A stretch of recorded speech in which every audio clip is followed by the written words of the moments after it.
Oo. At syempre, ang Ethics Committee, hawak din kanya niya, rin. partner. Oo. Kausapin po natin si Senator JV Ejercito. Sen, magandang umaga po, Doris at Robert sa Tandem ng Bayan. Good morning, Sen. Yes, Doris, Robert, good morning. Magandang umaga po sa ating mga taga-subaybay ng Teleradyo. Bago tayo tuluyang magkwentuhan, Sen, bago tayo mag-chit-chat, ano nga ang tawag doon? Chit-chat. Chit-chat, ayan. Babatiin ka muna namin kasi si Sen ay itinanghal na 2025 Outstanding Filipino, the Outstanding Filipino TOEFL Awardee for Public Service dahil sa advancement ng health care sa bansa. Wow, sa kanya congrats. Congratulations, Sen, ha? Oo, keep up the... Ay, salamat, Yan. Doris. Salamat din, Robert. At kumbaga itong mga ganitong karangalan, syempre, nakakataba na puso. Pero ito yung kumbaga hindi nagtatapos dito. Mas lalong kailangan mo, mas lalo ko na pressure na kailangan mag-perform ka Pag nagkaroon ng ganito. So sana magtulungan tayo para maging successful ang universal healthcare. Kayang-kaya mo yan, Sen. Yun ang pinupush niya talaga yung universal healthcare. Naumpisahan mo na tuloy-tuloy mo na. Sen, nasa Senado ka ba kahapon nung may sumabog na power bank? Yan. Oo nga, ngayon ko lang narinig yung balita, no? Nakakatakot rin talaga. Medyo delikado rin talaga yung mga power bank, lalo na yung mga yung hindi branded, no? Opo. Kaya dapat talaga ingat. Kaya nga sa mga airport, sa mga aeroplano, pinagbabawal na yan na ilagay sa overhead bin Kailangan hawak nyo, tsaka bawal lang gamitin. So, ingat lang talaga, lalo na yung mga walang brand, no? Medyo nakakatakot. Ayan. At dahil dyan, Sen, magtatanong na po kami. Yan. Kayo po ang umahawak ng Senate Committee on Ethics, pero kahapon, sinampang kayo ng ethics complaint. Anyari? Oo nga tingin ko, abogado pa naman siya, no? Pero parang hindi niya sinusundan o hindi niya binasa rules o hindi niya talaga kinonsider yung rules. Unang-una po, gusto niya, unahin ko yung kaso po ni Senator Escudero, no? Unang-una, may apat, kung di nagkakamali, apat na yung ethics complaint sa iba't ibang mga senador. At nasa pang-apat pa yata yung kay Senator Escudero. Kumbaga, by rule, as a rule, tayo, first in, first out. No? Siyempre, depende on the filing. Hindi naman pwedeng dahil gusto mong mauna yung sa'yo, unahin natin. So, first in, first out tayo. Pangalawa, yung Ethics Committee, hindi pa natin nako-constitute. No? I was elected or I was designated as chairman of the Ethics Committee, I think 2 or a day before, bago kami nag-adjourn. No? Correct. Bago mag-budget season, no? Naalala ko, no? Opo. So, hindi na na-constitute yung members. Ako lang ang na-appoint pero wala pang miyembro. Oo, syempre para gumulong ang isang komite, Sen, di ba? May mga miyembro. Kung mag-isa ka lang, hindi pwede. Kailangan i-nominate yung mga members sa plenary during session, di ba, Sen? Tama po, tama. Hindi ako pwede mag-conduct ng hearing. Ako lang mag-isa dahil ito'y committee nga. And also, tama ka, Robert, Doris, na ito ay kinakailangan. Even the members of the whole committee, kailangan ma-elect or ma-approve ng plenary. Pero nangyari, ako lang yung appoint, nag-adjourn na, tapos nag-resume, November, budget hearing na. So, wala ng plenary session, no? Kung yung maalala, wala ng plenary session. Correct. Tapos nung budget hearings, natapos budget hearings in December, nagkaroon ng plenary session just to approve the BICAM. So that was the only agenda. So hindi pa rin nagkaroon ng opportunity na ma-elect itong committee members, no, ng ethics. At siguro banggitin ko na rin on a personal note na alam niyo naman noong December, kung pwede ba natin maisingit yan, halos 10 araw ako sa ospital, hindi na nga ako naka-attend ng BICAM. Na-ospital si Sen. Hindi ako nakalabas buong December. Correct. Dahil ako na-ospital. And siguro, isama ko na rin, another additional information, yung minority, Yung kanila pong nominee, dapat dalawa ho sa Minority. members ng Ethics Committee from the minority. Okay. Hanggang ngayon, iisa pa lang ho yung kanila pong nominee. So, hindi kami okay. makagalaw, hindi ko rin maipasa sa plenary kung kulang po yung members ng minority. So, yan po ang aking dilema. So far sa minority, Sen, sino po yung ninominate nila so far? Oo. Kung di ako nagkakamali, si Senator Villanueva lang ang nominee nila. Okay. Ayan. So, kulang pa ng isa. Alright. Ng Oo. isang seat, no? Oo. Para sa minority. Pero, Sen, ang katanungan, ang tagal nyo na po kayong mga senador, matagal-tagal na rin na naluklok kayo sa inyong mga pwesto. Hindi po ba dapat na una ninyong inasikaso ay yung mga miyembro at mga, anong tawag mo doon, chairman ng mga iba't ibang komite, lalo na itong ethics committee, ay napaka-importante po. Bakit nagkakaroon po ng sablayan ngayon sa pag-constitute nitong komite na ito? Ang dilema dito, Doris, nakailang palit tayo ng leadership, nagpalit tayo ng leadership, nagpalit ng bagong mga chairman, nagkaroon ng eleksyon, so may mga gumraduate, so itong ethics committee, hindi ko, kung di nagkakamali, dating kay Senator Nancy Binay ito, nabakante siya. Tapos pag-resume naman, wala namang gustong kumuha. No, walang gustong Correct. Yan ang problema pag committee ethics. dahil ang napakahirap talaga to sa totoo dahil ang iano mo Kapwa subject senador. dito yung mga Yun na kasama nga. mo, colleagues mo. Oo. So ako, napakiusapan lang, talagang sapilitan pa. On the last day, Robert, no, kung naalala mo, nandun ka na. Opo. Day, Oo. bago nag-adjourn, kaya nga hindi na nagkaroon ng pagkakataon na ma-elect pa yung ibang kasama dahil yung chairman lang ang na-elect. So, it would take time bago mo mabuo. Nung nabuo ko naman, Doris, Robert, tapos na yung plenary, it was budget hearings already. So, yan po ang rason bakit hindi na sa dinidelay po natin. Ang problema, hindi talaga na-constitute itong ethics committee. Tsaka dati, Ayun. ang ethics committee, wala talagang taker. Bakit? Bibigay ka ng listahan ng mga committee chairmanship, nandun lahat. Pagbasa mo doon sa ethics and privileges, Wala. ay ethics. Wala, blanco. Para si Sen palang atang araw ng ethics. Or Napilit pa. pangalawa. Oo. Oo. Pero Sen, just the same, next week po, magbabalik sesyon na ang Kongreso. Next week So, na pala. magiging priority na po ba ito na i-constitute at ipapakiusap sa rules na unahin na natin itong mga membership na ito at ipanawagan Kaya nga. sa plenary para kahit papaano umusad yung investigation po ninyo dito?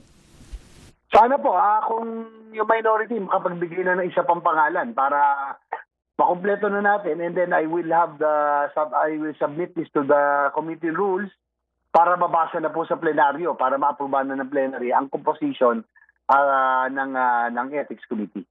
So sino po ba ang pagpipilian ng mga senador na pwedeng bumuo nga at maipasama na dyan sa committee na yan? Meron ng mga may mga miyembro na tayo sa ethics committee, sila Senator Babaquino, I think sila Senator Pangilinan, sino pa ba? Senator Lisa, hindi ko na maalala iba, pero kompleto na kami sa majority. Yung minority na lang talagang kulang, isa na lang. Sana po I will follow it up to Minority Leader Alan Cayetano para by Monday or at least within the week mabasa man lang sa plenary na yung buong composition ng ethics committee para ma-constitute na natin. Tsaka Chair, di ba, kapag na-constitute na yung committee ninyo, sa first day, hindi naman hearing agad. Kumbaga, ganyan ba? ilalatag pa nila yung mga policies ng komite, paano mangyayari, rules and procedures nila during the conduct ng mga hearings. Di ba, Sen? Tama, mag-organizational meeting. Pero actually, Robert, Doris, the organizational meeting that would take about 15 to baka 20 minutes, 30 minutes lang yan. Tapos, Salang na pwede agad. lang ituloy. Ayun. Pwede na mag-hearing. Depends on the pleasure of the committee. So, hindi ako magde-decide. Ang buong committee, ako po yung chairman lang. Pero kung nag-decide sila na ituloy na at sa unang hearing, sa unang kaso, pwede namang ituloy na. Okay. Sen, ito pong mga nakapending sa inyo na mga ethics complaint na ito, magmamatter ba yung mga naging resolution naman ng ibang government agency? Let's say, for example, COMELEC, Yan. sa case po ni dating Senate President at Senator Chis Escudero. Dahil doon sa, actually, ang nag-ugat yun, partner, doon daw sa pagtanggap niya. Yung sa contribution, ng campaign Pero contribution. doon sa decision ng COMELEC, ibinasura yun, yung complaint na yun, di ba? Oo. So, bibigyan din ba ng timbang yung naging decision ng COMELEC kapag diniscuss itong mga ethics committee, particularly doon kay Senator Chis Escudero, Sen? Well, definitely lahat ng mga yan ay will be factored in, no? Pag nagsimula na ang hearing, and depende yan, no? Depende sa appreciation ng members ng committee, you know, whether to gawin mo din academic ba o talagang hindi wala ito. So depende yan, no, sa magiging decision ng committee. Again, for a collegial body, depende yan sa lahat. Hindi po tayo magde-decide. Wala akong mag-isa na magde-decision po rito. So, Alright. lahat po yan. Kahit yung COMELEC decision will be, of course, will be taken into consideration. Oo. So yung mga naiinip, na teka lang, nag-file na ako bakit hindi na... Antay lang kayo. Ito na eh. Next Waiting week na eh. lang. Standby. Dadaan tayo sa proseso. Kasi nga Correct. naman, partner, Sen, di ba, kung mag-isa magpa-hearing, Ayan na nga. questionin din yan. Anong legality at basis mo para mag-hearing ka kung mag-isa ka lang? Mag-isa Nasa ka na lang. mga miyembro ng komite, di ba? Tama. So dapat Tama lang... po. Tsaka Robert, Doris, wala akong chance talaga or walang chance ma-constitute yung ethics committee because of the timing. Talagang at the time, as I said, nung in-appoint ako, pa-adjourn na. Tapos budget hearing, nag-BICAM. Tapos nag-plenary nga kami pero only to approve the BICAM. Correct. So, Yun lang. Wala talagang chance na Mm-hmm. ma-constitute to and to be approved by the plenary, by Senate in plenary. Opo, So hindi opo. ko po kasalanan yan. Wala po sa aking control yan. Opo, Ayan, opo. oo. Sent, ano ko lang, panghuli para sa akin, baka naman meron kayong alam, baka naman pwede mo sa akin ibulong. Aha. Kamusta na po ang, sabi, siya ba yung mga may sinabi na meron daw yata mga fillers, si Senator Bato? Wala akong balita eh. Siguro kung meron na, baka mas alam ng Senate leadership yan, si Senate President Tito Soto or si Senator Lacson, kasi being also a PRA here, baka mas may chance na sila po ang makausap. Opo. Sen, Senator Bato. Doon po bukod kay Senator Bato, syempre ang nagpe-pending na din dyan yung issue naman ng impeachment. President, Vice President. Handa po ba ang Senado? Kayo po as a Senator Judge, handa ba kayo na if ever makalusot sa Kamara itong dalawang impeachment complaint na ito, dalawa ito na diringgin po ninyo?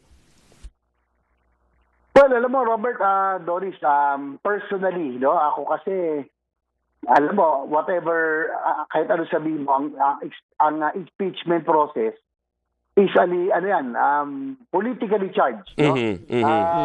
Siyempre, nalulungkot din ako na sa halip na inaayos natin itong mga problema ng bayan, itong mga healthcare system natin, itong ekonomiya natin, itong infrastructure natin, at iba pang problema ng bayan, ngayon parang naipit tayo kung hindi man floodgate, panay iskandalo, corruption, tapos mag-impeachment pa, madadagdagan pa ng politically charged activity, no? Nalulungkot na ako, Robert, Doris, para naiingit ako pag nanggaling ka sa ibang bansa, kahit ASEAN countries lang, no? Vietnam, Bangkok, Thailand, Indonesia, parang they're all doing the right things moving forward. Tapos habang tayo, hindi lang sa nag-stagnate, para panay nagre-regress, no? Pero personally, although ako talaga, sayang yung pagkakataon na mag-move forward tayo, hindi man ako pabor, but it's our constitutional duty. Kaya magiging ang any impeachment complaint that will be forwarded to the Senate by the House of Representatives. So, hindi man kami pabor, ako personally, pero kailangan natin dungin dahil yan po ay ating pong constitutional duty. Opo. Alright. Isa na lang, Sen, Oo. bilang part ng majority, ngayon nagkakaroon ng issue doon sa Senate Blue Ribbon Committee. Kayo po ba, on your end, ay satisfied at looking forward pa sa mga mahalungkat na issue sa Blue Ribbon Committee kaugnay doon sa investigation po sa flood control scandal na ito? Well, minsan nakakaano na, no? Of course, accountability should be given priority, utmost priority, pera ng bayan yan nakakagalit. Hindi dapat wala yung galit ng taong bayan. Kailangan nakatutok tayo rin sa issue ng flood control dahil ito yung pinakamalaking skandalo sa buong kasaysayan ng ating bansa. Pero ang akin kasi, Robert, Doris, bagamat kinakailangan natin magreforma, kinakailangan natin panagutin yung mga salarin, dapat po nakatutok tayo yan. Pero hindi rin tayo kinakailangan magpabaya doon sa ating pong mga development programs, infrastructure, healthcare, and others. Kumbaga, meron tayong show cause order lagi dahil sa mga paghahanap sa salary. Pero dapat, meron din tayong showcase na kailangan ipinapakita natin na meron moving forward, meron din tayong ginagawa para gumanda ang kalidad ng buhay, gumanda ang ekonomiya ng ating bansa. So, Tama. Oo. yun po ang personal kong position dyan. Alright. Okay. O sige, partner. Pakawalan na natin si Sen. Magkikita ba kayo mamaya? Meron ba? Oo, mamaya magkita kami. Tapos meron pa Lunes. Ayun. Simula na ulit. Okay. Sen, maraming Sen, maraming salamat po. Ingat po